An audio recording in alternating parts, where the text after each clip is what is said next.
Hello everyone, I am अर्चना यादव और स्वागत है आपका हमारे शिखरम इंस्टीट्यूट के ऑनलाइन प्लेटफॉर्म पर। सो स्टूडेंट्स, आज हम पढ़ने वाले हैं क्लास 10th का टॉपिक है, हमारा चैप्टर है chapter 3, making of global world. So students, आपके हाफ ईयरली एग्ज़ाम्स हो गए होंगे आई होप, और इसके बाद में आपको 3rd चैप्टर से स्टार्ट करना है। सो हम the making of global world पढ़ने वाले हैं आज से।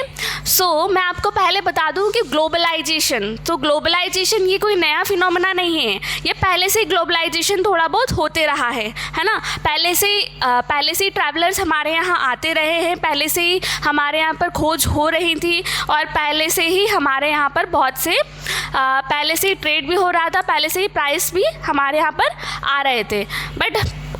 बट हम क्या देखते हैं, ग्लोबलाइजेशन एकदम से ये वर्ड कैसे अराइज हुआ, ये हम तब देखते हैं जब सिल्क रूट का इन्वेंशन हुआ। कैसे हुआ ये हम आगे देखेंगे। Making of a global world, the making of the global world has a long history of trade. यहाँ पर हम देखेंगे ट्रेड, है ना। लोग जो थे वो दूसरे देश से हमारे देश में क्या करने आ रहे थे, ट्रेडिंग करने आ रहे थे। ट्रेडिंग करने क्यों आ रहे थे, क्योंकि वहाँ पर सफिशिएंट चीज़ें अवेलेबल नहीं होंगी, सफिशिएंट आइटम्स अवेलेबल नहीं होंगे, तो वो एक जगह से दूसरी जगह वहाँ पर आते हैं ताकि वहाँ से और उसको एक्सप्लोर करा जाए और वहाँ पर चीज़ें देखी जाएं कि वहाँ पर किस तरह की चीज़ें अवेलेबल है और वो हमारे क्या यूज़ आ सकती हैं, और आगे चलकर हम उन्हें किस तरह से यूज़ कर सकते हैं और किस तरह से हमारी सोसाइटी को, हमारे एक पर्टिकुलर एरिया को प्रोवाइड कर सकते हैं।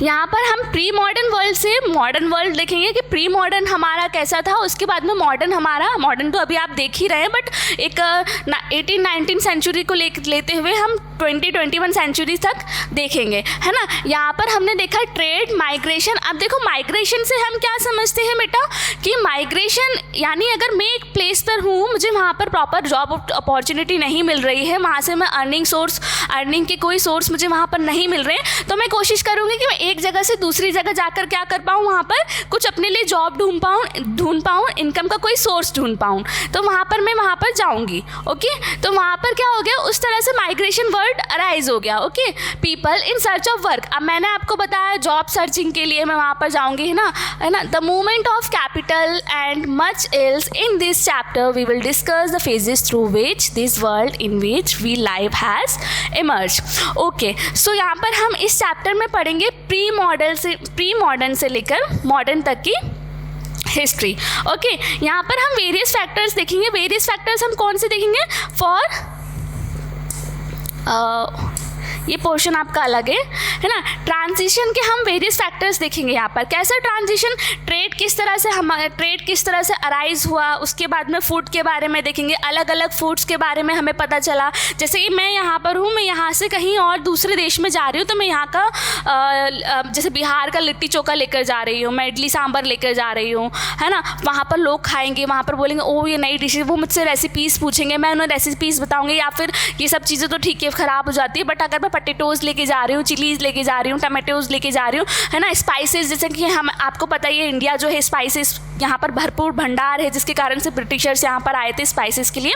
मैं अगर स्पाइसेस लेके जा रही हूँ बाहर, मैं वहाँ पर इंट्रोडक्शन दे रही हूँ कि हाँ ये हमारे यहाँ का स्पाइसेस है, आप टेस्ट कीजिए। आप वहाँ पर टेस्ट करेंगे, आप बोलेंगे इनका मेकिंग प्रोसेस क्या है, ये कैसे, इनके बीज कहाँ मिलेंगे, कैसे ये अराइज होंगे, या फिर आपके यहाँ से आप इंपोर्ट करवा सकते हो क्या, है ना। इस तरह की चीज़ें क्वेश्चन में आएंगी। जैसे कि हम स्कूल में भी जाते हैं, हम देखते हैं ना कुछ और डिश आती है, मतलब कुछ और रिलीजन के बच्चे होते हैं, तो उनकी डिश कुछ अलग होती है। हम पूछते हैं कि अच्छा है ऐसे बनता है, फिर हम रेसिपी पूछते हैं, अच्छा ये ऐसे होती है, तो हम ट्राई करते हैं। ऐसे ही हम कहीं और जाते हैं ना, तो वहाँ पर भी हम क्या करते हैं, ट्राई करते हैं उन चीज़ों को अडॉप्ट करने की, है ना। यहाँ पर फिर हम डिसीज़ देखेंगे कि वहाँ पर फिर कौन सी ऐसी डिसीज़ थी जो वहाँ पर अराइज हुई हैं। उसके बाद में हम टेक्नोलॉजी देखेंगे कि देखो, जब ना ट्रेड होने लगा, जब फूड का भी ट्रांसपोर्टेशन होने लगा, जब डिसीजेस हुई, तो टेक्नोलॉजी भी डेवलप्ड होगी। तो इन 4 फैक्टर्स के बारे में हम इस चैप्टर में पढ़ने वाले हैं, और इस चैप्टर्स में हम बहुत कुछ पढ़ेंगे कि कैसे प्री मॉडर्न से मॉडर्न तक का सफ़र क्या रहा, बीच में किस तरह से ट्रेडिंग हुई है, बीच में किस तरह से फूड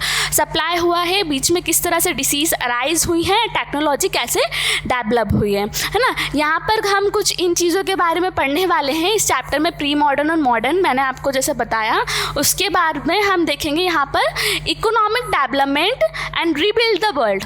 अब देखो, जब अगर डेवलपमेंट होता है ना बेटा, तो डेवलपमेंट के बीच में कोई ना कोई इश्यूज तो क्रिएट होते ही हैं, है ना। अगर कुछ अच्छा होने वाला है तो फिर हमें पता चल जाता है कि बीच में कुछ तो गड़बड़ होने वाली है, या फिर कोई तो कॉन्फ्लिक्ट्स आएंगे, कोई तो प्रॉब्लम्स आई थी, कोई तो रुकावटें बीच में आएंगी, ये हमें पता है ना। जब इंसान एक सक्सेसफुल पर्सन बनने जाता है ना, बीच में बहुत सारे लोग आपको बोलेंगे अरे ये तो ऐसे काम कर रहे हैं, अरे ये तो ऐसा हो रहा है, वैसा हो रहा है ना। बहुत सारी आपको रुकावटें आएंगी, बहुत सारी नेगेटिव चीज़ें आपको सुनने को मिलेंगी।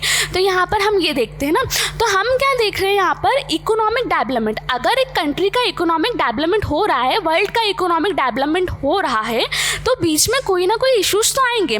आपस में अलग अलग लोग हैं, वो आपस में लड़ेंगे। जैसे कि हम देखते हैं वर्ल्ड वार फर्स्ट हुआ था, वर्ल्ड वार सेकेंड हुआ था, है ना, and world war second arise हुआ, तो उसमें हमें बहुत सारे चैलेंजेस देखने को मिले थे। सिविल वार एक तरह से हुआ था पूरा। हमने देखा इकोनॉमी डाउन हो गई थी, कल्चर जो है थोड़ा बहुत इधर उधर हो गया था, बच्चे पढ़ नहीं पा रहे थे, है ना। एग्रीकल्चर जो एक्टिविटीज़ थी वो डाउन हो गई थी, बहुत सारी प्रॉब्लम्स हमने उस टाइम पे फेसेस की, है ना। उसके बाद में हम देखते हैं रिबिल्ड द वर्ल्ड, है ना। उसके बाद में वो वर्ल्ड क्या हुआ है, रिबिल्ड हुआ है।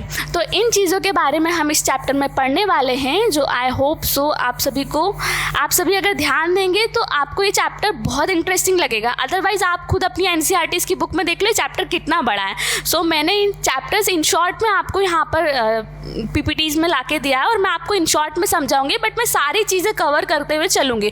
तो आपको हर टॉपिक का, जैसे कि आपने देखा यहाँ पर सिल्क रूट वाला टॉपिक, देन आपका पोटैटोज एंड स्पैगेटी वाला टॉपिक, तो ये टॉपिक को आपने 5-5 लाइन में तैयार करके रखना है कि आपको अगर छोटा क्वेश्चन आए, मतलब 2 नंबर के मार्क्स में 2 मार्क्स का क्वेश्चन आए, तो आप उसको प्रॉपर फ्रेम कर पाए। अगर आपको 5 मार्क्स का क्वेश्चन आए तो आप उसको भी फ्रेम कर पाओ, है ना। तो आपको एक पर्टिकुलर टॉपिक प्रॉपर समझते हुए चलना है मेरे साथ में, और एक एक टॉपिक को उसी वक्त खत्म करना है कि हाँ मैंने यहाँ पर समझ लिया। ऐसा नहीं है कि रिपीट में वीडियो चल रही है बार बार, एग्जाम टाइम पे देखने की ज़रूरत पड़ रही है, यूनिट टेस्ट के टाइम पे देखने की ज़रूरत पड़ रही है, नहीं ऐसा नहीं करना है ना। एक बार में समझ लो, शॉर्ट नोट्स बना के रख लो, एंड देन अब हम यहाँ पर देख रहे हैं पिक्चर आपको यहाँ पर शो हो रही होगी। यहाँ पर क्या है, ट्रैवल हो रहा है ना। ट्रैवल किसके साथ में हो रहा है, अब जैसे आप ये देख रहे हो, यहाँ अपने साथ में कोई सामान बांध के ले जा रहा है ना। जैसे मैं यहाँ से दूसरी जगह ट्रैवल कर रही हूँ, तो मैं अपने साथ में बहुत सारा सामान बांध के ले जाऊँगी, है ना। कुछ गैजेट्स भी होंगे मेरे, उस टाइम पर कोई गैजेट्स नहीं हुआ करते थे, बट कुछ टूल्स होंगे मेरे,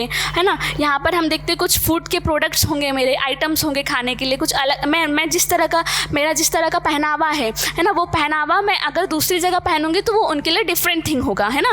जैसे मेरी कंट्री डेवलप्ड है और मैं एक अनडेवलप्ड कंट्री में जाती हूँ, वहाँ पर मैं सर्च करती हूँ, वहाँ पर मैं देखती हूँ बहुत सारी चीज़ें, तो वहाँ पर क्या होता है बेटा, वहाँ पर वो लोग मुझे ऑब्जर्व करेंगे, वहाँ पर वो लोग देखेंगे अच्छा इसका ड्रेसिंग सेंस अलग है, अच्छा इस तरह की भी कोई चीज़ आती है, वो मुझसे पूछेंगे इसे क्या बोलते हैं, पैंट शर्ट, है ना, अलग अलग। जैसे इंडिया का साड़ी कल्चर है, तो वो सारी चीज़ें देखेंगे। तो ये हम जब यहाँ से कहीं और माइग्रेट होते हैं, है ना, फॉर सर्चिंग जॉब या फिर अदर कुछ भी हम विजिट भी करने जाते हैं, तो वो भी हमारी चीज़ों को थोड़ा बहुत अडॉप्ट करते हैं। जैसे कि हम भी देखते हैं, अभी हम भी थोड़ा सा वेस्टर्न कल्चर को अडॉप्ट कर रहे हैं, वेस्टर्न ड्रेसेस पहनते हैं, है ना, इंडियन ड्रेसेस पहनते हैं, तो हम भी तो अडॉप्ट कर रहे हैं ना। इसी तरह से ये सब कैसे होता है, अलग अलग जगह जाके उन चीज़ों को अडॉप्ट करना। ओके, अब हम देखते हैं यहाँ पर ग्लोबलाइजेशन इज़ नॉट न्यू। मैंने पहले ही आपको बताया कि ग्लोबलाइजेशन कोई न्यू वर्ड नहीं है।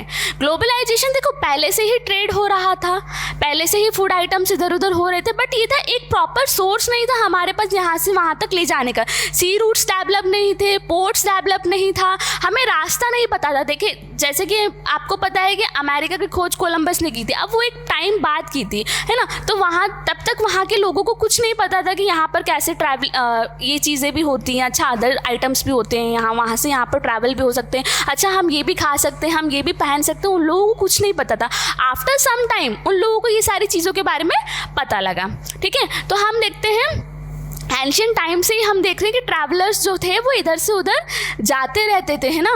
यहाँ पर हम देखते हैं ट्रेड भी होता था, प्राइड, जैसे कि हम देखते हैं कि क्रिश्चियंस आते थे, बुद्धिस्ट आते थे, मुस्लिम्स आते थे, तो इन सब का जो धर्म था ये ना अपने अपने धर्म के बारे में कुछ बताते थे, प्रचार प्रसार करते थे, है ना। और कुछ लोग उसे अडॉप्ट भी करते थे, जैसे कि मैं इम्प्रेस हो गई क्रिश्चियन धर्म से, मैं इम्प्रेस हो गई बुद्धिस्ट धर्म से, मैं इम्प्रेस हो गई मुस्लिम धर्म से, है ना। तो उनके बारे में मैं सुनूंगी, मैं उनके वाह उनके बारे में बोलूँगी, और उनका धर्म अगर मुझे अच्छा लगेगा तो मैं अडॉप्ट कर लूँगी। तो वहाँ के जो लोग जिनको नहीं पता था कि हमारा एक्चुअल में क्या धर्म है या फिर हम कहाँ से बिलोंग करते हैं, किस तरह से, क्योंकि वहाँ पर ज़्यादा सा आदिवासी लोग देखे जाते थे, है ना। कहाँ की बात कर रही हूँ मैं? अमेरिका की। और ये अभी की बात नहीं कर रही, बहुत पुराने टाइम की बात कर रही हूँ ना।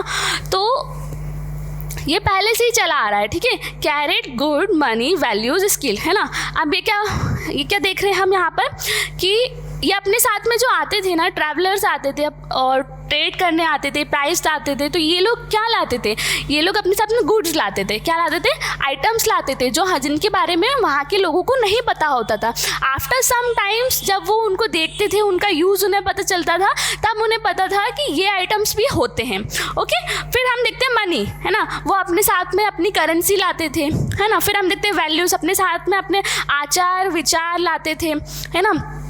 उनका रंग ढंग कैसा होता है, वो किस तरह से बातें करते हैं, किस तरह की उनकी फ़िलॉसफी है, किस तरह की सोच वो रखते हैं, किस तरह का डेवलपमेंट वो प्रोसेस बताते हैं कि हाँ, अगर आप इस तरह से इस चीज़ों को करोगे तो आपकी कंट्री का डेवलपमेंट ज़रूर होगा, है ना। एक एग्जाम्पल भी ले सकती हूँ मैं, जैसे इंडस वैली सिविलाइजेशन के बारे में आपने क्लास 8 में, क्लास 6 में थोड़ा बहुत पढ़ा होगा।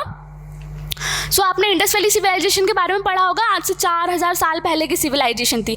यहाँ पर हमें क्या पता चला? यहाँ पर हमें बार्टर सिस्टम के बारे में पता चला, है ना। यहाँ पर हमें पता चला कि गुड्स जो थे वो उनका ट्रांसपोर्ट होता था, एक्सपोर्ट इंपोर्ट होता था उनका। उसके बाद हमें जैसे इंडिगो जो ब्लू पत्थर होता था उसके बारे में हमें पता चला, है ना। कोड़ी हमें वहाँ की देखने को मिलती है, जिससे हमें इंडस वैली सिविलाइजेशन के बारे में पता चलता है ना। और अगर ये सब आपने नहीं देखा हो ना, बहुत अच्छे से आप सभी ने मोहनजोदारो मूवी देखी होगी। सो मोहनजोदारो मूवी में ना पूरा इंडस वैली सिविलाइजेशन को शो किया गया है। वहाँ पर इंडिगो पत्थर और बार्टर सिस्टम और इन सब के बारे में वहाँ पर बहुत ही अच्छी तरीके से वहाँ पर आपको सब कुछ मूवी में दिखाया गया हो। अगर आपको नहीं एक बार रिवाइज हो रहा हो तो आप ये मूवी भी देख सकते हो, एंड आई होप आप सभी ने देख रखी होगी, ठीक है।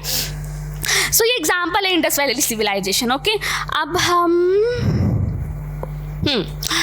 हम पढ़ेंगे द प्री मॉडर्न वर्ल्ड के बारे में, ठीक है। जैसे कि मैंने आपको स्टार्टिंग में ही बताया कि प्री मॉडर्न वर्ल्ड से हम मॉडर्न तक का सफ़र इस चैप्टर में देखेंगे। अब यहाँ पर हम बात करते हैं silk routes link the world.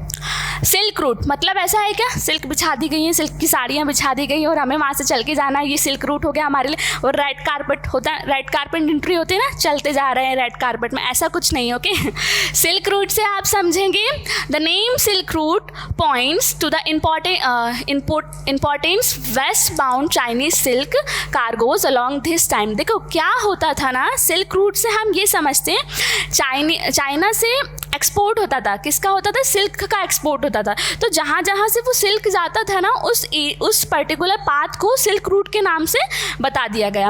और फिर ये सिल्क रूट, अब फिर ज़रूरी नहीं है कि यहाँ से सिल्क ही ट्रांसपोर्ट हो रहा है। आफ्टर सम टाइम ऐसे सिल्क रूट अलग अलग हम देखते हैं, अलग अलग जगह से कनेक्टिंग लिंकिंग होते गए। एशिया देखा, एशिया से यूरोप, फिर नॉर्थ अफ्रीका, यहाँ पर हमने देखा यहाँ से जो कनेक्टिविटी होती थी एक जगह से दूसरी जगह तक की कनेक्टिविटी, ये इन एरिया को क्या बोला गया? सिल्क रूट बोला गया, है ना। अब यहाँ से ज़रूरी नहीं कि सिल्क के आइटम ही एक्सपोर्ट हो रहे हैं, वो तो स्टार्टिंग था वहाँ से, मतलब स्टार्टिंग का जो एक टाइम था जिस टाइम पर सिल्क वहाँ से जाता था, तो उस टाइम पर सिल्क रूट वहाँ का नाम पड़ गया। बट आज भी हम ये सिल्क रूट देखते हैं तो ऐसा नहीं है कि सिर्फ सिल्क ही एक्सपोर्ट हो रहा है, बहुत सारे आइटम्स वहाँ से एक्सपोर्ट होते हैं। और वो एक कनेक्टिविटी होती गई जहाँ से हमें पता चला कि हाँ, ये रूट क्लियर है, यहाँ पर इतना टैक्स लगना है, यहाँ पर इतना टैक्स नहीं लगना है, यहाँ पर हमारे लिए ईजी अवेलेबल चीज़ें हो जाएंगी, यहाँ से पोर्ट है, यहाँ से सी रूट्स हैं, एयरवेज हैं। तो ये सारी चीज़ें हमें बाद में पता चलती गई। और ये सिल्क रूट पहले एक छोटे पर्टिकुलर एरिया में था। आफ्टर सम टाइम ये सिल्क रूट बहुत डेवलप्ड हो गया, है ना। चाइना ने भी अपना डेवलप किया। ऐसे हम देखते हैं कि सब तरह से सिल्क ऑल ओवर वर्ल्ड में सिल्क रूट की कनेक्टिविटी होती गई, ठीक है, जहाँ से इंपोर्ट और एक्सपोर्ट करना बहुत ईजी हो गया। Okay, trade and cultural exchange always went hand in hand the Buddhism. अब यहाँ पर मैंने आपको जैसे पहले बताया कि Buddhism preachers, Christians, missionaries and Muslims preachers traveled along these routes, है ना। अब यही सिल्क रूट के थ्रू अलग अलग धर्म के लोग अलग अलग कंट्रीज़ में जाने लगे, और जाने लगे जाके क्या करते थे, वहाँ पर के खाना खाते थे, बैठ जाते थे, मूवीज़ देखते थे, है ना, एन्जॉयमेंट करते थे, क्लब्स जाते थे, ऐसा कुछ था क्या? नहीं था। वो लोग वहाँ जाते थे और वहाँ पर क्या करते थे, जैसे ना लोगों में ना पहले एक्साइटमेंट होता था। आज तो हम देखते हैं कि गैजेट्स में घुसे रहते हैं हम अपने, लाइक हम फ़ोन चला रहे हैं, कोई अगर न्यू पीपल हमारे यहाँ आ रहा है तो हम बात करने में इतना इंटरेस्ट नहीं दिखाते हैं, हम अपने गैजेट्स में घुसे रहते हैं। जैसे कि हम मोबाइल चला रहे हैं, लैपटॉप चला रहे हैं, मूवीज़ देख रहे हैं, बाहर गेट टुगेदर कर रहे हैं, हमें मतलब इतना एक्साइटमेंट नहीं था कि हम नए लोगों से मिलें, बातें करें, उनके बारे में जानें। बट पुराने टाइम पे ना गैजेट्स होते थे, ना कुछ इंटरटेनमेंट का कोई और साधन होता था, तो वो अब इंटरटेनमेंट तो चाहिए ना। जैसे आप ट्रेन में जाते हो सपोज़, अब आप और हम तो फ़ोन ही चलाते हैं, बट आप ट्रेन में एक चीज़ नोटिस करते हो कि अगर ओल्ड एज पीपल बैठे हैं, लाइक उन लोगों को इंटरेस्ट नहीं था फ़ोन चलाने में इतना, आजकल तो उन लोगों को भी इंटरेस्ट है, बट वो लोग अलग अलग जगह की ना बातें करना स्टार्ट कर देते हैं, सोसाइटी के बारे में बातें करते हैं, वहाँ के क्या गुड चीज़ें हैं, क्या बैड चीज़ें हैं, उनके बारे में डिस्कस करना स्टार्ट कर देते हैं ना, अपने अपने पॉइंट्स ऑफ व्यूज़ रखते हैं ना। बहुत सारी डिबेट्स चलती रहती है, वो 2 सीट्स आमने सामने की जो 2 सीट्स रहती हैं उसमें बहुत सारी डिबेट्स चलती रहती है। तो मैं ये कहना चाह रही हूँ कि मैं आपको इस एग्जाम्पल से ये बताना चाह रही हूँ कि ये इंटरेस्ट रहता है हमारा ना। तो हमने क्या देखा, जब ट्रैवलर्स जब यहाँ आते थे ना, तो क्रिश्चियन लोग अपने बारे में बताते थे कि देखो हमारा धर्म ये है, हमारे धर्म में ये अच्छी चीज़ें हैं, है ना, हमारा धर्म आपको ये सिखाता है, हमारे ईश्वर आपको ये कहते हैं। मुस्लिम्स लोग बोलने लगे हमारे इस्लाम्स में ये है ना। वो लोग अपने अपने धर्म के बारे में बताने लगे, और अगर मैं इम्प्रेस हो गई या फिर कुछ पीपल इम्प्रेस हो गए तो वो उस धर्म को अडॉप्ट करना भी चाहते थे, और वो उस धर्म को अडॉप्ट कर लिया करते थे। तो ऐसे जो था ना कल्चर अलग अलग तरह में अलग अलग अडॉप्टेशन करता रहा, है ना। और उसके बावजूद जो ज़रूरी नहीं है कि अडॉप्शन ही किया, वो नहीं है, बट अच्छी अच्छी बातें मिली, उनसे हमें बहुत सारा ज्ञान मिला, है ना। वो वहाँ से आते थे, बहुत सारी चीज़ें अपने बारे में बताते थे, लाइक अपने एरिया के बारे में बताते थे, अपने भगवान के बारे में, ईश्वर के बारे में, अल्लाह के बारे में, है ना, जीसस के बारे में, सबके बारे में बताया करते थे। सिल्क रूट से आप पहले समझ गए होंगे, मैंने आपको सिल्क रूट बता दिया है। सिल्क रूट में आप ये समझे हैं कि सिल्क रूट मतलब वो सिल्क की साड़ी बिछाने वाला रूट नहीं, एक एरिया से दूसरे एरिया तक की कनेक्टिविटी रहती थी, जहाँ से सिल्क ट्रांसपोर्ट होता था। चाइना के लोग वहाँ से शिप कार्गोज भेजा करते थे, सिल्क ट्रांसपोर्ट के कारण उस पर्टिकुलर एरिया का नाम सिल्क रूट पड़ गया। और आज ये सिल्क रूट की कनेक्टिविटी बहुत वास्ट हो चुकी है, जहाँ से इम्पोर्ट और एक्सपोर्ट बहुत ही ईजिली वे में होता है। यहाँ से हमारे प्राइस जो अलग अलग धर्म के लोग थे वो भी यहाँ से ट्रैवल करते थे गुड्स और आइटम्स के साथ में, जिससे दूसरे कंट्री के लोग उन गुड्स आइटम्स को अडॉप्ट कर पाए, उनके बारे में जान पाए और उनके धर्म के बारे में जान पाए। ठीक है। ये आपको मैं एक पिक्चर बता रही हूँ, मतलब आप एक पिक्चर से समझ सकते हैं कैसे लोग गुड्स आइटम्स ले जा रहे हैं, दूसरे लोगों को दे रहे हैं, इंट्रोड्यूस कर रहे हैं। ठीक है। अब हम बात करते हैं food travels, spaghetti and potato. Okay. Food travels मैंने आपको बताया, जैसे कि मैं अगर कहीं जाऊंगी 4 से 5 दिन के लिए, तो मैं कुछ ऐसा फूड ले जाऊंगी जो मैं वहाँ पर इजीली खा पाऊँ, क्योंकि मुझे नहीं पता वहाँ के लोग क्या खाते हैं या फिर मैं उसे इजीली अडॉप्ट कर पाऊँगी या नहीं कर पाऊँगी। तो मैं अपने साथ में गुड्स ले जाऊँगी, फूड ले जाऊँगी। ओके। फूड्स आइटम्स गुड्स वगैरह सब ले जाऊँगी ना। अब वहाँ पर जाकर मैं जा रही हूँ, वहाँ पर कोई मेरे पास में बैठ गया और मुझसे पूछा भाई आप कहाँ से आए हो, कैसे हो, अच्छा क्या लाए हो, इसे क्या बोलते हैं, अच्छा ये हम हमारे यहाँ पर ट्राई कर सकते हैं या आप मुझे ट्राई करवा सकते हो। तो वो क्यूरियोसिटी के कारण वो सब स्प्रेड होता गया। तो हम देखते हैं food travel, spaghetti and potato, है ना। Spaghetti is a kind of noodles, जैसे न्यूडल्स होते हैं ना, चाइना में हम देखते हैं न्यूडल्स होते हैं, कुछ मोटे प्रकार के न्यूडल्स होते हैं, कुछ पतले प्रकार के न्यूडल्स होते हैं। तो स्पैगेटी वो न्यूडल्स थे ना, वो पहले नाम स्पैगेटी था, देन न्यूडल्स भी बोलने लगे उसे बाद में, है ना। तो यहाँ पर और हम पोटैटो देखते हैं। तो पोटैटो आपको क्या लगता है इंडिया में ही वो डेवलपमेंट हुआ था, इसका एग्रीकल्चर इंडिया में ही हुआ था क्या? इंडिया में नहीं हुआ था पोटैटो का, इंडिया का नहीं है पोटैटो बाहर का ही है ना। बाद में हम इसे क्या करने लगे, ग्रो करने लगे, क्योंकि पोटैटो एक ऐसा है ना, पोटैटो में बहुत कार्बोहाइड्रेट होता है। जिस तरह एप्पल होता है ना, एप्पल और पोटैटो को आप मेज़र कर लो, मतलब एप्पल में जितने प्रोटीन, विटामिन और मिनरल्स पाए जाते हैं उतने पोटैटो में भी पाए जाते हैं। मतलब ऐसा कहते हैं एप्पल जो है वो रिच पीपल पर खरीद लेंगे, पर पोटैटो पुअर पीपल्स के लिए एप्पल्स हुआ करता था उस टाइम पे, मतलब वो खाने के बाद में चीप प्राइस में उनको मिल जाता था और वो खाने के बाद में सारी चीज़ें उन्हें मिल जाया करती थी, है ना।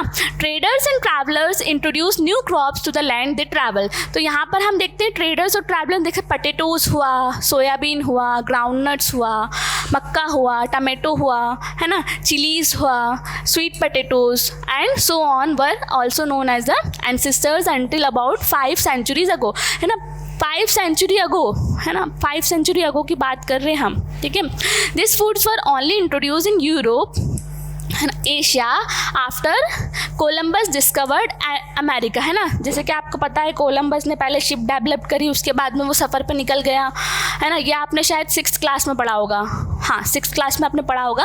सो 1498 में आपने देखा होगा कि कोलंबस ने डिस्कवर किया था अमेरिका का। उसने वहाँ पर जाके देखा, कोलंबस ने क्या देखा अमेरिका में जाके कि यहाँ पर तो बहुत सारा मिनरल्स है, एग्रीकल्चर भी बहुत प्रॉपर है यहाँ का, यहाँ पर अगर इंडस्ट्रीज खोली गई तो बहुत डेवलप्ड होंगी, यहाँ की सारी चीज़ें बहुत डेवलप्ड होगी। ये सब हमने कोलंबस ने वहाँ पर जाकर देखा।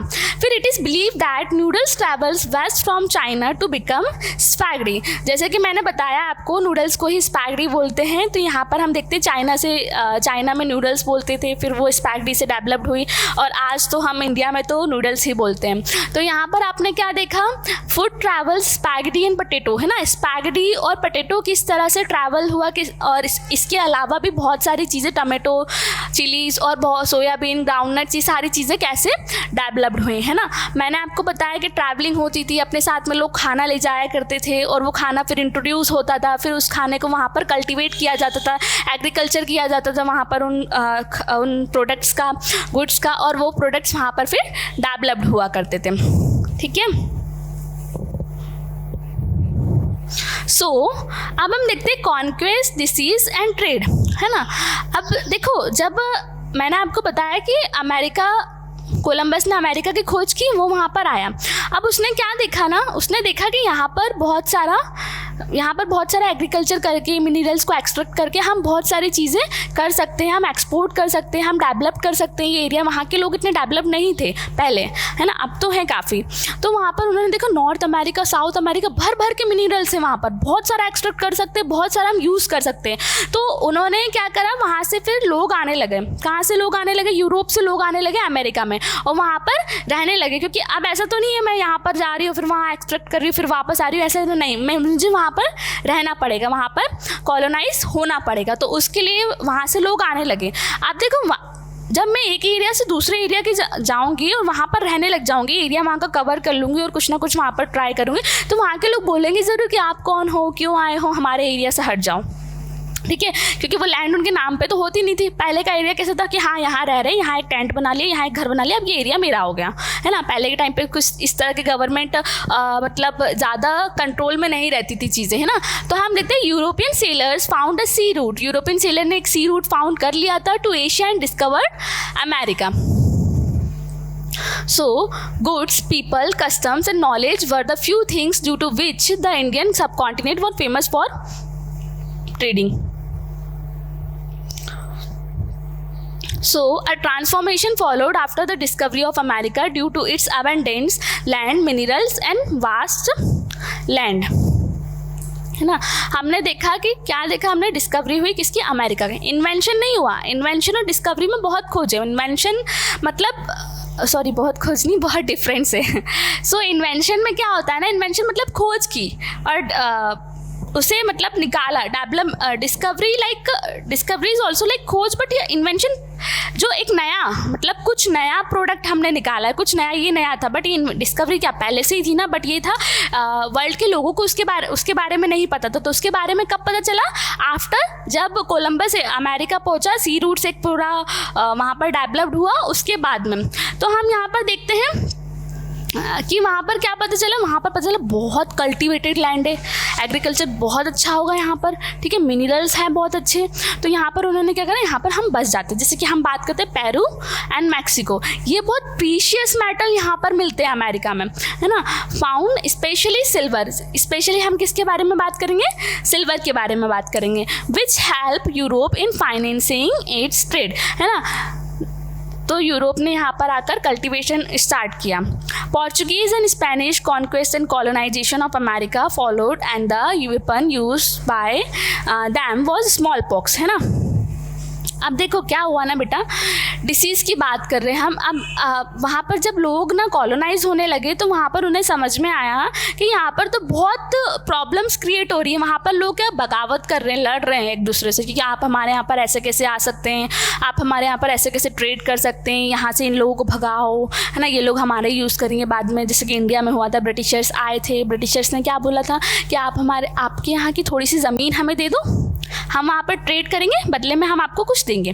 बट वो थोड़ी सी ज़मीन लेने के बाद में उन्होंने फोर्टिफाइज करना चालू कर दिया और हमारे ऊपर ही वो रूल करने लगे. तो इस टाइप की चीज़ें ना पहले हुआ करती थी, इसलिए लोग डरा करते थे कि अगर नए पीपल यहाँ पर आ रहे हैं तो कुछ टाइम बाद ये इतने डेवलप पीपल है, ये इतने माइंड से, मतलब चतुर पीपल बोले ना, चतुर पीपल रहते थे कि वहाँ पर आकर वो क्या करते थे, उन सारी चीज़ों को चेंज करके हमें ही, जैसे मेरे ही एरिया में आकर मुझे मैनिफेस्ट करके आफ्टर सम टाइम मुझे ही कंट्रोल कर रहे हैं, है ना. तो मेरे लिए क्या होगा, ये तो बेनिफिट नहीं होगा ना. तो वो लोग लड़ना स्टार्ट कर रहे हैं. अब लड़ने के बाद में हम देखें ना, वेपन्स तो हम यूज़ हुए ही सही, बट वेपन से ज़्यादा ना हेल्प किसने करी, डिसीज़ ने हेल्प करी. अब आप बोलोगे मैम डिसीज़ ने हेल्प करी, मतलब ये कैसी बात है, मतलब बीमारी कैसे हेल्प कर सकती है लड़ने में. उस टाइम पे क्या होता था ना, जैसे यूरोप के लोग थे तो यूरोप के लोगों को स्मॉल पॉक्स हुआ करता था पहले, मतलब अभी होता तो सब जगह है ना, पोलियो जैसी बीमारी. तो उनके अंदर वो इम्यूनिटी सिस्टम डेवलप्ड हो गया था उन बीमारी से लड़ने का, है ना. तो वो डेवलप थे, अपने फिजिकली डेवलप थे वो उन बीमारियों से लड़ने के लिए. अब अमेरिका में हम देख रहे हैं, अमेरिका में जब गए ना तो वहाँ पर स्मॉल पॉक्स लोगों को फैलने लगा और स्मॉल पॉक्स के कारण ना मतलब एक अच्छी लार्ज क्वांटिटी पॉपुलेशन में लोगों की डेथ होने लगी. तो उस टाइम पे वो स्मॉल पॉक्स पे ध्यान देते, उससे लड़ने के लिए ध्यान देते, अपनी फिजिकल हेल्थ पे ध्यान देते, या फिर वो अमेरिकन से लड़ते. तो उस टाइम पे जो डिसीज़ थी ना वो अमेरिकन के लिए एक वरदान साबित हुई, मतलब कि उन्हें ज़्यादा लड़ना नहीं पड़ा, क्योंकि ना अमेरिकन ने यूरोपियंस के लिए, ओके, वो वर्ड्स थोड़ा सा स्लिप हो जाते पढ़ाते पढ़ाते, तो आप अंडरस्टैंडिंग के साथ समझ जाया करो, वरना आप कमेंट्स में लिखो मैम आपने ये ऐसा बोला वैसा बोला, है ना. थोड़ा समझ जाया करो, आप समझ रहे वैसे भी. तो हमने देखा कि यूरोपियंस जो थे उनमें इम्यूनिटी सिस्टम डेवलप था, बट अमेरिकन्स में नहीं था. तो अमेरिकन्स लड़ रहे थे यूरोपियंस से, बट उनके पास में, अमेरिकन्स के पास में कोई वेपन्स नहीं थे. उनके पास में क्या था, वो पत्थर हुआ करता था, भाला हुआ करता था, उसी को फेंक के वो लड़ते थे. बट यूरोपियंस थे, उनके पास में प्रॉपर उनके लड़ने वाले जो रहते हैं ना, औजार, बंदूक, चाकू, जो भी उनके पास में सब अवेलेबल था, है ना. सो हम देखते हैं बीमारी, वो लोग मतलब अमेरिकन जो थे फिर उनका फोकस किस में चला गया, बीमारी में, बीमारी से लड़ने में उनका फोकस चला गया कि हम इस बीमारी से कैसे लड़ें, हम इस बीमारी से ओवरकम कैसे कर पाएंगे. तो वो चीज़ें जो एक यूरोपियंस वहाँ पर जो कॉलोनाइज कर रहे थे, है ना, उसको दबाती गई. So Portuguese and Spanish conquest colonization, यहाँ पर देख रहे हो आप, America followed and the weapon, है ना, उनके पास में वेपन हुआ करते थे, बट अमेरिका के जो वेपन्स थे वो पत्थर, भाला, इस टाइप के थे. Use by them was smallpox, है ना. अब वेपन एक तरह से वेपन ही क्या हो गया, स्मॉल पॉक्स हो गया. स्मॉल पॉक्स अमेरिकन को हो गया, वो स्मॉल पॉक्स से लड़ने के लिए, उसका इलाज ढूंढने के लिए उसी में फोकस करते गए, जिस कारण से क्या हुआ, ज़्यादा प्रॉब्लम अराइज नहीं हुई और एक वास्ट पॉपुलेशन की डेथ ही हो गई. सो पॉपुलेशन ही कम हो गई उनकी, और फिर वो ऑलरेडी टेंशन में कि इस बीमारी से कैसे निकले. अब वो बीमारी से निकलने का सोचेंगे या फिर वो सोचेंगे यूरोपियंस को कैसे हटाया जाए, है ना, पोर्चुगीज़ को कैसे हटाया जाए, है ना. तो सो ये आप देखते हैं इस चैप्टर में. It spread deep into the continent ahead even of any Europeans reaching there. It kills a decimated whole communities, proving ये मैंने आपको बता दिया कि बहुत बड़ी कम्युनिटी का क्या हो गया था, डेथ हो गया था उस टाइम पे, ठीक है. So the 19th century 1815 and 1914, है ना. अभी 19th century यहाँ पर स्टार्ट हो रही है, मतलब अभी हमने पहले क्या पढ़ा, 18th century के बारे में पढ़ा. तो 18th century के बारे में हमने पहले ग्लोबलाइजेशन ऑफ वर्ल्ड को डिस्कस करा थोड़ा सा, उसके बाद में हमने सिल्क रूट के बारे में डिस्कस करा, उसके बाद में हमने ट्रेड देखा, ट्रेड गुड्स, स्पैगेटीज, पोटैटोज, इनके बारे में हमने बात करी, उसके बारे में हमने बात करी कॉन्क्वेस्ट की, डिसीज़ की. तो ये सारी चीज़ें आई होप आपको क्लियर हो रही हों, और क्लियर होने के बाद में ऐसा नहीं मैम आपने ये टॉपिक पढ़ा है, हाँ क्लियर है, सेकंड टॉपिक क्लियर है, सिल्क रूट क्लियर है, स्पैगेटी पोटैटो सब क्लियर है, बट आपको यही नहीं पता कि इन सब का क्रक्स क्या निकल रहा है। क्रक्स 3 टॉपिक्स में निकल रहा है, मतलब कि ओवरऑल हमें मिल क्या रहा है। Economics identify 3 types of movement of flows. यहाँ पर हमें 3 टाइप ऑफ फ्लोज मिल रहे हैं। ओके, अब किस तरह के 3 टाइप फ्लोज है with in international and economic changes. अब आपको क्वेश्चन में आ सकता है कि वो 3 चेंजेस क्या थे, या फिर आप खुद अपने हिसाब से वो 3 चेंजेस बताइए। तो आप देखेंगे the first in the flow of trade which in the 19th century refers largely to trade in goods। First आप देखेंगे बेटा ट्रेड इन गुड्स, सेकेंड आप देखेंगे फ्लो इन लेबर, थर्ड आप देखेंगे movement of capital. So first is trade in goods. अब यहाँ पर देखो आइटम्स का क्या हो रहा है, ट्रेड हो रहा है, लाइक क्लोथ वीट है ना। उस टाइम पे कोई ऐसे गैजेट्स वाले आइटम्स तो हुआ नहीं करते थे, बहुत डेवलप्ड आइटम तो हुआ नहीं करते थे। किस आइटम्स की बात करेंगे हम उस टाइम पे? उस टाइम पे ऑलरेडी ऑफकोर्स हम लोग क्लोथ की बात करेंगे। जैसे मैं यहाँ से वहाँ जा रही हूँ, मेरा पहनावा अलग है, मेरा ड्रेसिंग सेंस अलग है, और मैं कुछ और कपड़े अपने साथ ले जा रही हूँ, मैं वहाँ पर लोगों को बता रही हूँ इसे ये कहते हैं, इसे इस तरह से वियर करते हैं, इसे इस तरह से कैरी करते हैं, तो वहाँ के लोग इंटरेस्ट दिखाएंगे, वो भी इसको अडॉप्ट करेंगे, तो वहाँ पर वो चीज़ एडॉप्शन में, डेवलपमेंट में आ जाएगी। वीट है ना, गेहूँ, जैसे गेहूं के बारे में बाद में बहुत सारे लोगों को पता चला, हाँ गेहूं है, इससे चपाती बन सकती है, इससे मोटी रोटी बन सकती है, तो आफ्टर सम टाइम ये सब लोगों को पता चला। So the second is flow of labour. अब देखो जो लोग वहाँ पर जाते थे तो वो लोग खुद ही तो कल्टीवेशन एग्रीकल्चर स्टार्ट नहीं कर देंगे ना, वो लोग ऑफकोर्स अपने साथ में लेबर ले जाना चाहेंगे। चीप लेबर्स जो वहाँ पर अवेलेबल होंगे या फिर दूसरी कंट्रीज से जो चीप लेबर्स अवेलेबल होंगे उनको ले जाएंगे वहाँ पर, और वहाँ पर उनसे काम करवाएंगे। अब ये लेबर्स के बारे में भी मैं आपको वास्ट थोड़ा सा ब्रिटेन का एक एरिया अपन पढ़ेंगे, वहाँ पर अफ्रीका में ब्रिटेन के लोग आए थे और लेबर का ये सब मैं आपको कॉन्सेप्ट बताऊँगी। So the migration of people in search of employment. अब देखो जैसे बहुत गरीब लोग जो रहते हैं एक पर्टिकुलर एरिया के, वहाँ पर उनके पास करने के लिए कोई काम नहीं होता है, उनके पास उनकी खुद की पर्टिकुलर खेती नहीं होती है, तो वो लोग क्या सोचते हैं कि हमें कहीं ना कहीं से काम मिल जाए, फिर उस काम के लिए उन्हें क्या मिल जाए, पैसा मिल जाए, या खाने के लिए 2 वक्त का खाना और पहनने के लिए कपड़े, रहने के लिए घर मिल जाए।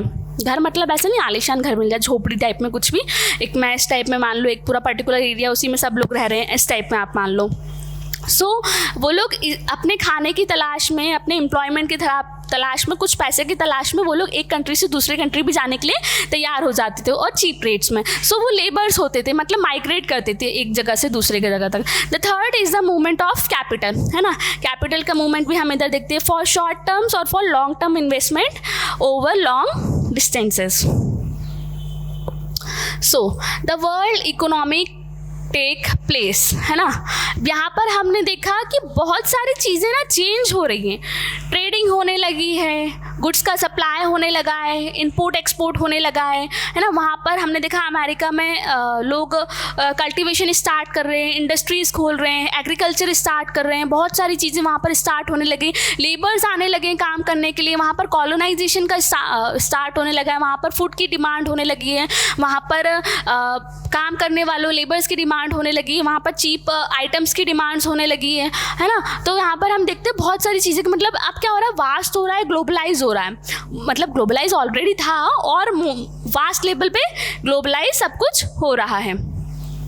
Due to an increase in population from the late 18th century, the demand for food grains in Britain has increased, है ना। अब हम देख रहे हैं 18th century की लास्ट तक की बात कर रहे हैं हम। ब्रिटेन में क्या हुई ना, बहुत ज़्यादा डिमांड हुई। किसकी डिमांड हुई? फूड आइटम्स की डिमांड हुई। क्यों हुई? क्योंकि वहाँ पर भी देखो क्या होने लगा ना, जब लोग आके रहने लग जाते हैं, पहले एक पर्टिकुलर एरिया में बहुत कम लोग रह रहे हैं, तो वहाँ पर इतना आइटम्स की डिमांड नहीं है, पर अब यहाँ पर की पॉपुलेशन बढ़ रही है, तो आइटम्स की डिमांड भी बढ़ेगी, शेल्टर की डिमांड्स बढ़ेगी, है ना, कपड़ों की डिमांड्स बढ़ेगी, सारी डिमांड्स धीरे धीरे क्या होती जाएगी, इंक्रीज होती जाएगी। So, since there was pressure from landed groups, the government also restricted the import of corn. अब देखो उस टाइम पे हम ब्रिटेन की बात करें तो वहाँ पर ना कॉर्न का एग्रीकल्चर बहुत ज़्यादा हुआ करता था। तो क्या हुआ ना, जब कॉर्न का एग्रीकल्चर वहाँ पर होता था तो जो एग्रीकल्चर फार्मर्स जो थे वहाँ पर, उन्होंने क्या बोला गवर्नमेंट से कि आप जो है वो बाहर के लोगों को रेस्ट्रिक्ट करो कि वो यहाँ पर अपना फूड प्रोडक्ट इम्पोर्ट ना करें, जिससे उनका जो कॉर्न का मटेरियल है वो वो बहुत ही अच्छे से वहाँ पर सेल हो पाए। उनके पास मतलब क्या है, कोई किसी भी तरह का उनके पास कंपटीशन ना आए, ऐसा वो सोच रहे थे। और वहाँ की गवर्नमेंट ने उनको उस चीज़ के लिए अलाउ भी कर दिया। अब देखो क्या होता है ना, कंपटीशन जब होता है ना, तब आपको अंदर से इच्छा होती है कि मैं बहुत बेटर कर पाऊँ और मैं इससे भी अच्छा बेटर कर पाऊँ, है ना, ताकि मेरा प्रोडक्ट बहुत अच्छे से सेल हो। हम खुद को भी देखते हैं, खुद की मतलब हम हमारी वॉइस में भी एक पोलाइटनेस रखते हैं कि नहीं मैम आप आइएगा, और सामने वाला अगर रूट बात कर रहा है ना। जैसे कि 2 समोसे वाले मैं बता दूं आपको कि 2 समोसे के ठेले हैं, आसपास ही ठेला लगा रहे हैं, ठीक है। एक बेच रहा है 4 रुपये में, एक बेच रहा है 5 रुपये में। जो 4 रुपये वाला है ना, वो बहुत रूडली बात कर रहा है, बहुत ही ज़्यादा रूडली। तो आप कभी भी ना ऐसी जगह जाना नहीं चाहोगे। सबको अपनी अपनी सेल्फ रिस्पेक्ट बहुत प्यारी होती है। आप कभी भी ऐसी जगह जाना नहीं चाहोगे जहाँ पर आपको रिस्पेक्ट ना मिले। पर जो 5 रुपये वाला या 10 रुपये वाला समोसा बेच रहा है, बहुत रेट्स उसके हाई हैं, बट वो आपसे बहुत पोलाइटनेस में बात कर रहा है, मैम आप ज़रूर आइएगा, हाँ मैम आप ले लीजिए समोसा, आपको सर्व कर रहा है प्रॉपर, आपसे प्रॉपर बात कर रहा है, तो आप वहाँ आना चाहोगे। तो मेरा ना एक एग्जाम्पल देने का ये मतलब था बेटा कि जब कंपटीशन होता है ना, तो हम खुद से कोशिश करते हैं कि हम अपनी तरफ से बेस्ट कर पाएँ और हम अपने प्रोडक्ट को एक पर्टिकुलर अमाउंट में रखें। ऐसा नहीं अगर 2 रुपये का प्रोडक्ट है, मैं उसको 5 रुपये में बेच रही हूँ, 3 रुपये प्रॉफिट ले रही हूँ, ठीक है, ये ठीक है। बट अगर मुझे पता है कि ये प्रोडक्ट सिर्फ और सिर्फ मेरे पास में ही है और यहाँ पर कोई कंपटीशन नहीं है और लोगों को इसकी डिमांड बहुत है, जैसे कि अभी हमने पढ़ा कि फूड की क्या होने लगी थी, फूड की डिमांड होने लगी थी बहुत ज़्यादा, है ना। तो मुझे जब ये चीज़ें बताएं कि मेरे पास तो कंपटीशन ही नहीं है, कोई है ही नहीं मेरे आजू बाजू, तो गवर्नमेंट ने भी क्या कर दिया है, अलाउ कर दिया है कि आप उस प्रोडक्ट्स को क्या करो, सेल करो, है ना। और बाउंडेशंस लगा दिए कि अदर जो फूड प्रोडक्ट्स होंगे वो इम्पोर्ट नहीं होंगे उस पर्टिकुलर एरिया में। तो मैं क्या करूँगी, मैं तो वो 5 रुपये का 2 रुपये का प्रोडक्ट 20 या 30 रुपये में बेचूंगी। मैं तो सोचूंगी लोगों को डिमांड है, खरीदना तो उन्हें पड़ेगा। अगर थोड़ा प्रोडक्ट भी खरीदे, 20-30 रुपये का प्रोडक्ट खरीदे, अगर एक प्रोडक्ट जिस पे मुझे सिर्फ 2 या 3 रुपये मिलने थे, अगर उस प्रोडक्ट पे मुझे 15 से 20 रुपये मिलने लग गए, तो मेरा तो बहुत ज़्यादा एडवांटेज हो रहा है। बट जो वहाँ के पीपल होंगे जो उस प्रोडक्ट्स को इतने हाई रेट्स में नहीं खरीद पा रहे होंगे, है ना, इंडस्ट्री के जो लोग होंगे जहाँ जिनको फूड की डिमांड होगी, वो क्या होंगे, वो सब ऑब्वियसली बहुत ज़्यादा प्रॉब्लम फेस करेंगे इन चीज़ों को लेकर। वो बोलेंगे फिर गवर्नमेंट से कि आप इन चीज़ों को, इन लॉ को हटाओ। So the law allowing the government to do this were commonly known as the corn law. अब हम देखते हैं उस टाइम पे कॉर्न लॉ आ गया था। अभी कॉर्न लॉ क्या होता है इसके बारे में भी हम पढ़ेंगे। The law allowing the government UK to restrict the import of corn were commonly known as the corn law, है ना। उन्होंने क्या कर दिया, रेस्ट्रिक्ट कर दिया कि अदर कंट्री के पीपल जो अपना कॉर्न या फूड मटेरियल है वो उस कंट्री में इंपोर्ट नहीं करेंगे। ये कॉर्न लॉ के अंदर ये चीज़ें कही गई। After the introduction of this law, food prices become too high which turn industrialist and town people unhappy, है ना। अब इंडस्ट्री में जो काम कर रहे थे वो पीपल और जो टाउन के पीपल थे, है ना, जैसे कि मैंने आपको बताया कोई कंपटीशन ही नहीं है, मैं अपनी मनमर्जी की मालिक हूँ, मुझे 10 में बेचना है मैं 10 में बेच रही हूँ, मुझे 100 में बेचना है मैं 100 में बेच रही हूँ, है ना। कोई कुछ बोल ही नहीं सकता क्योंकि उन्हें तो खरीदना है और वो खरीदेंगे। तो क्या हो गया, यहाँ तो मेरा बिल्कुल मोनार्की सिस्टम हो गया मेरा, तो मैं ही राज करूँगी फूड पर्टिकुलर फूड वाले एरिया पे, और आपको खरीदना ही पड़ेगा, नहीं खरीदना पड़ेगा तो आप भूखे मरो, ठीक है, आपको लेना ही पड़ेगा। आप फिर जो आपके एक्सपेंसेस है वो बहुत ज़्यादा बढ़ जाएंगे, है ना, और जो पुअर पीपल्स है वो इतने हाई रेट्स फेस नहीं कर पाएंगे। दे फोर्सेस द ब्रिटिश गवर्नमेंट, फिर उन लोगों ने क्या करा, पीपल्स ने, इंडस्ट्री पीपल ने भी क्या करा, फोर्स किया ब्रिटिश गवर्नमेंट के कि आप ये कॉर्न लॉ को क्या करो, अबॉलिश करो, ठीक है, कॉर्न लॉ अब नहीं होना चाहिए। And after the abolition food could be imported into Britain at a much cheaper rates than before, है ना। फिर क्या हुआ, जब कॉर्न लॉ अबॉलिश हो गया तो बाहर से जब इम्पोर्ट चालू हो गया तो क्या होने लगा, फिर वही हमें चीप प्राइसेस में चीज़ें मिलने लगी और हमें अवेलेबिलिटी ज़्यादा हो गई उन चीज़ों की। British agriculture was unable to compete with imports and vast areas of the land were left uncultivated, so thousands of men and women flocked to the cities और माइग्रेटेड ओवरसीज। अब देखो, पहले तो वो अपने मनमर्जी के मालिक होने लगे थे, है ना, जब कॉर्न लॉ आया था।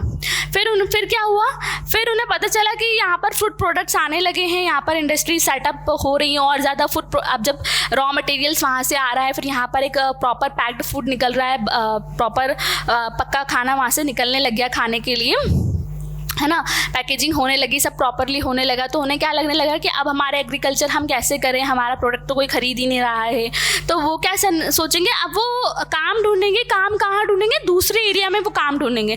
तो वो एक जगह से दूसरी जगह क्या करेंगे, फिर से माइग्रेट करने लग जाएंगे। तो यहाँ पर हम देख रहे हैं, यहाँ पर माइग्रेशन की फिर से सिचुएशन आ गई है ना। Import was areas of land were left cultivated, so thousands of men and women flocked to the cities or migrated overseas। यहाँ पर फिर पीपल्स अपने परिवार के साथ में क्या करने लगे, माइग्रेट करने लगे। उन्होंने सोचा कि हम अब दूसरी कंट्री में जाकर क्या करेंगे, हमारी चीज़ों को डेवलप करेंगे जहाँ पर इन चीज़ों की कमी होगी, या फिर डेवलप करें या फिर कुछ और काम ढूंढेंगे जिससे हमारी अर्निंग होती रहे, है ना। आप ये पिक्चर से आप देख सकते हैं कि यहाँ पर एक आपको पूरा फोर्ट दिख रहा है ना, एक फोर्टिफाइड फोर्ट दिख रहा है जहाँ पर बहुत बड़ी बड़ी सी बाउंड्रीज है। मतलब इसका मतलब ये है, पिक्चर दिखाने का मतलब ये है आपको कि कॉलोनाइजेशन होने लगा। क्या होने लगा, कॉलोनाइजेशन होने लगा, है ना।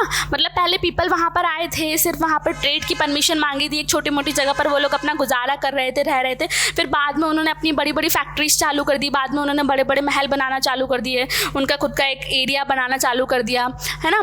In Britain, food prices fell, and in the mid-19th century, industries growth led to higher incomes and more food imports. ठीक है, in order to fulfill British demand in Eastern Europe, Russia, America, Australia, land were cleared to expand food production, है ना।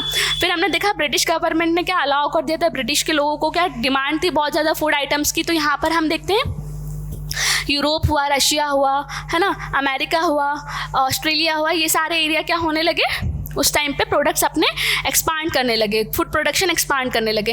इन order to manage linking of railways to agriculture field and building homes for people required capital and labour. By 1819 global agriculture economics had taken shape, adapting complex changes in labor movement patterns, capital flow, ecologies and technologies। सो यहाँ पर हम क्या देख रहे हैं ना, जब food production अगर एक्सपोर्ट इंपोर्ट हो रहा है तो यहाँ पर क्या डेवलप हो रहा है, टेक्नोलॉजी डेवलपमेंट हो रही है, ट्रांसपोर्टेशन डेवलपमेंट हो रहा है। एक जगह से दूसरी जगह खाना ले जाना इस बहुत बड़ी थिंग है ये। पहले ये चीज़ें अवेलेबल नहीं थी, पहले ये चीज़ें डेवलप नहीं थी, बाद में ये चीज़ें डेवलप हुई हैं। तो हमने यहाँ पर देखा 1819 के टाइम पे हमने ग्लोबल एग्रीकल्चर के बारे में देखा, इकोनॉमी डेवलप्ड हुई, यहाँ पर ट्रेड डेवलप्ड हुआ, ट्रेड के कारण यहाँ पर एग्रीकल्चर डेवलप्ड हुआ, जिसके कारण क्या हुआ, ट्रांसपोर्टेशन भी डेवलप्ड हुआ, है ना। अब ये तो ठीक है।